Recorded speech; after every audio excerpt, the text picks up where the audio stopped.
في تحدي جالي، تحدي إزاي ممكن إن أنت تعمل كورس كامل متكامل أو برنامج كامل متكامل تقريبًا في أقل ممكن من 10 دقايق. طبعًا هو تحدي كويس، لإن أعتقد دايمًا باقول دلوقتي إن مش مشكلة دلوقتي إن أنت تعمل برنامج أو تصمم برنامج أو تفكّر في برنامج، أعتقد مهم جدًا إن أنت تفكّر في إزاي هتقدر إن أنت تخلّي الناس تثق في البرنامج اللي أنت عملته، فعشان كده وعشان أقدر يعني أخلّي الناس اللي أنا باشتغل معاها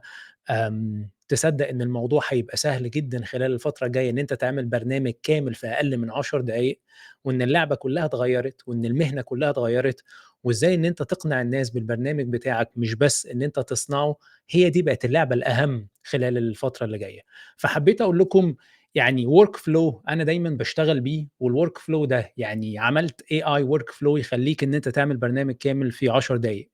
وليه ده حصل؟ لإن في steps أنا دايمًا بامشي بيها وأنا باعمل أي برنامج، في steps كده بامشي عليها، فالsteps دي طول ما هي موجودة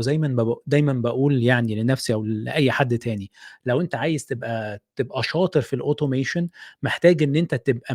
مذاكر كويس الترتيب اللي أنت بتعمل بيه الأشياء، يعني بتعمل إيه وبعد كده إيه وبعد كده إيه، لإنك لو أنت عارف ده هتقدر إن أنت تautomate وهتقدر إن أنت تعمل الأتمتة اللي أنت عايزها. فأول حاجة هاشرح لكم الترتيب اللي أنا بامشي بيه بشكل عام عشان أعمل أي automation وبعد كده هاقول لكم إزاي بمجرد إن أنت تدخّل بس 5 دقايق البيانات بيطلع لك البرنامج كامل متكامل. خلّينا نشوف مع بعض.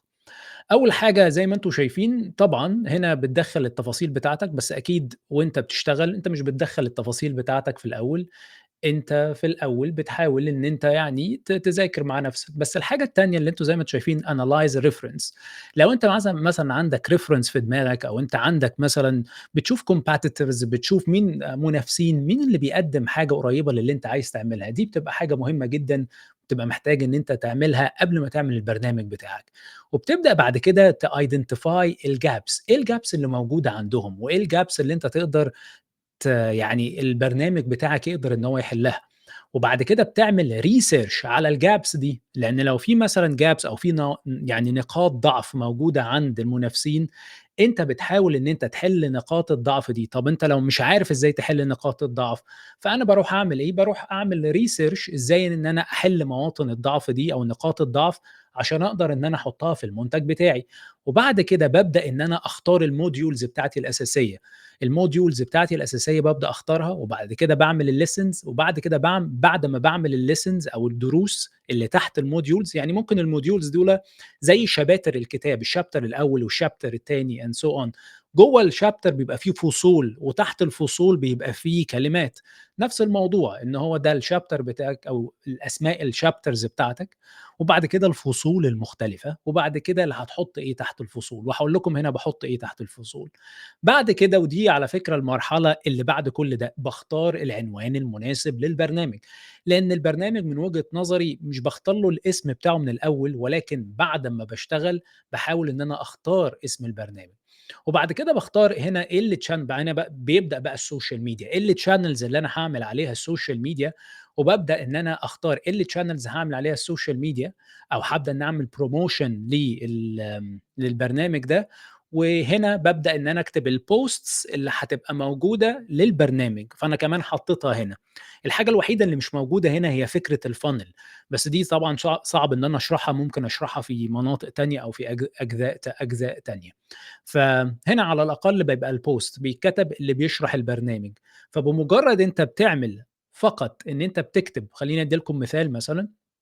أنا كده كتبت الtopic بتاعنا إن إحنا عايزين نعمل course على حاجة اسمها funnel mastery marketing، مين الtarget audience بتوعنا، إيه الlearning اللي هم هياخدوه، إزاي هيattract مثلًا high quality customers. طبعًا هنا في typos it's okay. هيrun مثلًا marketing and so on، وبعد كده إيه الreferences ممكن هنا تقول مثلًا مين الcompetitors، مين الcourses اللي أنت اللي هي شبيهة، فأنت ممكن تحط يعني copy paste، وبعد كده باحُط مثلًا لو أنا عندي document عملتها قبل كده أو لو أنا عندي عملت research على ChatGPT قبل كده، فأنت ممكن إن أنت ترفعه هنا PDF، وبيبدأ الagent ده أنا قايل له شوية ملاحظات إن هو يعملها، بحيث إن هو يعمل شوية actions إن هو يشوف كل المعلومات اللي أنا عاططها له ويعمل analysis. وطبعًا ده ممكن تحوّله بالعربي أو تحوّله بالEnglish. بيعمل analysis بيقول لي والله الcore concept اللي موجودة أنت عايز تعمل حاجة ليها علاقة بالfunnel mastery، الtools مثلًا كجابي ومش عارف كذا اللي أنت عاططها له، بيطلّع لك شوية نصايح فيها، الstrategies اللي موجودة، الlearning والskills الskills development أنت عايز الناس تطلع بإيه، والarea for further exploration وclarification إيه الحاجات اللي أنا شايف هو شايف بناءً على اللي هو قراه، إيه الحاجات اللي محتاجة exploration أكتر، وبعد كده بيحاول إن هو يidentify الgaps يعني بناءً على اللي هو شافه إيه الgaps اللي ممكن إن هو يدوّر عليها، فبيقول لك هنا إن هو شاف بعض الgaps اللي هو على سبيل المثال summary of analysis reference learning outcomes مثلًا ما لقاش في ناس كتيرة بتتكلم على الKPIs ما لقاش إن هي ناس بتجمع ما بين الcopywriting والpsychology ما لقاش إن في ناس كتير بتعمل الniche بتاعها في الfunnel strategy ما لقاش إن في حاجة specific في الAI funnel والrecommendation بتاعه هو بيقول لي إن أنا هابدأ إن أنا أخش على الإنترنت وأبحث عن الأشياء دي، أبحث عن الgaps دي. وهو ده بالضبط إن هو بيحط priority وبيبدأ دلوقتي بيعمل research مع نفسه، بيخش على الإنترنت وبيبدأ يجيب حاجات ليها علاقة بالgaps اللي هو طلّعها، الgaps دي ممكن ليها علاقة بالKPIs ممكن ليها علاقة بحاجات مختلفة، فهو بيخش على الإنترنت بيعمل scrapping يعني بيكنس كده الإنترنت،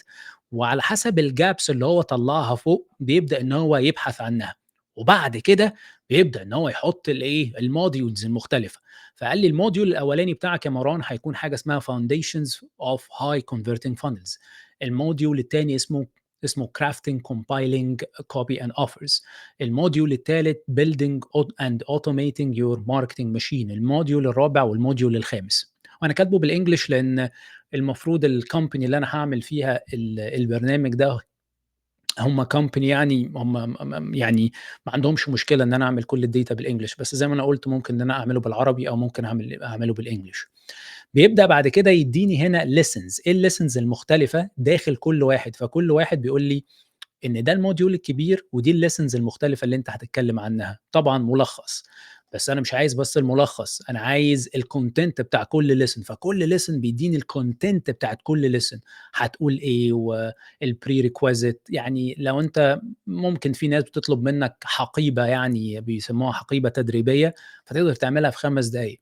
بعد كده بيبدأ إن هو يختار معاك أو يعمل brainstorming للtitles وأنا قايل له هنا ادّيني 3 اقتراحات، أول حاجة direct حاجة مباشرة، حاجة فيها curiosity titles حاجة كده فيها تدعو إلى الفضول شوية، وفي transformational emotional titles وادّيني شوية bonuses لو أنا عايز أعمل slogan. فهو مثلًا على سبيل المثال هنا قال لي إيه، قال لي the high converting funnel blueprint ده حاجة مباشرة، أو marketing funnel mastery حلو ده ممكن آخده، ده مباشر. حاجة ليها علاقة بالcuriosity title ليها علاقة بالcuriosity مثلًا unlock your marketing machine مثلًا beyond the clicks mastering the psychology of high converting funnels لأن أنا my background psychology فده ممكن يساعد. وفي الآخر بيقول لي إيه الtitle اللي أنت هتختاره من كل الtitles دي، فأنا قُلت له إن أنا هاختار الtitle ده، وهنا بيقول لي طيب إيه الchannels اللي أنت هتعمل عليها الpromotion، هتعمل promotion أو الmarketing على أنهو channels؟ فأنا والله قُلت له إن أنا هاعمل على أعتقد LinkedIn والwebsite بتاعي والفيسبوك، فهو بيبدأ إن هو يدّيني إيه، أول حاجة بيcreate LinkedIn promotional post بيكتب لي الpost اللي أنا هاحطه على LinkedIn أوكي، وبيكتب لي الcopy اللي أنا هاحطها على الفيسبوك، وأنا قايل له استخدم 3 frameworks أنا باحبهم عامةً اللي هو الPES اللي هو الproblem agitate والsolution فبيبدأ بالproblem وبعد كده agitate يعني بيتَّك على المشكلة شوية، وبعد كده السولوشن اللي هي the high converting funnel blueprint اللي أنا اخترته، وأنا باحب الAIDA however في ناس في الماركتينج هي أنا عارف إن هي في الماركتينج نفسه إن هي مش في ناس ما بتحبش إن هي تستخدمها، ولكن هي بتجيب نتيجة معايا، فالattention إنه ever wonder كذا، الinterest والdesire والaction من وجهة نظري بتجيب نتيجة في الposts اللي إحنا كتبناها. وتاني حاجة إن أنا باحب أكتب بالأسلوب بتاع الstory brand framework يعني إحنا certified story brand يعني agent أو agency فبتكتب الcharacter والproblem والguide والplan والsuccess والcall to action وبعد كده بتقدر تكتب blog على بتقدر لو أنا قُلت له كمان إن أنا باشتغل على الويب سايت، فتقدر إن هو يكتب لك blog على الويب سايت بتاعك تقدر إن أنت تحطّه، ويعمل لك follow up لLinkedIn، ويعمل لك second copy للفيسبوك، لإن أنت مش هتكتب copy واحدة، أنت هتعمل follow up ويكتب لك إيميلات، وفي الآخر أنت بقى دلوقتي فقط أنت عندك 10 دقايق والّا ربع ساعة قدرت إن أنت تعمل حقيبة تدريبية جامدة في ب ب بسهولة جدًا. الموضوع ده جه منين وقوته جاية منين؟ زي ما حضراتكم شايفين هي قوته مش جاية من الAI بيبدأ إن هو يrun، هي القوة جاية رقم 1 من الframework اللي أنا حاططه له هنا، يعني أنا قايل له الframework اللي يشتغل عليه. تاني حاجة إن كل agent من الagents دي أو كل واحد من الagents دي هو أنا قايل له يعمل حاجة معيّنة، الحاجة المعيّنة دي بناءً على الخبرة بتاعتنا أو بناءً على الناس اللي ساعدناهم، ففي حاجات معيّنة أنا عارف إن هي شغّالة. فعشان كده دايمًا باقول إن الAI عمرها ما كانت إن أنت بتrun model أو بتعمل automation، ولكن الautomation قوته بقوة